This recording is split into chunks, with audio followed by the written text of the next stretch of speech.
BNP রাষ্ট্র ক্ষমতায় আইসা আওয়ামী লীগকে ফেরানোর জন্য খুব চেষ্টা করতেছে।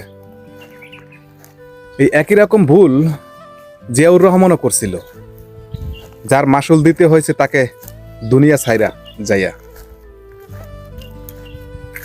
জিয়াউর রহমান যখন ক্ষমতায় আসছিল তখন জিয়াউর রহমান বলছিল, বিরোধী দল যদি না থাকে, আওয়ামী লীগ যদি না থাকে, আমি প্রতিদ্বন্দ্বী করব কার সাথে, আমি নির্বাচন করব কার সাথে। সে বাংলাদেশে তখন এত দল থাকতে তার আওয়ামী লীগকে ফেরানোর প্রয়োজন পড়লো। শেখ হাসিনাকে বাংলাদেশে আনলো, আনার পর সেই আবার দুনিয়া ছেড়ে চলে গেল।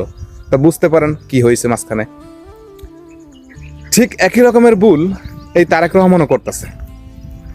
বাপকা বেটা সিপাহীকা গোরা, বাপ যেই পথে গেছে ছেলে তো যাইতেই হবে। তবে একটা কথাই আছে, কিছু কিছু ভুলের মাসুল যেটা সারা জীবনেও পরিশোধ করা যায় না।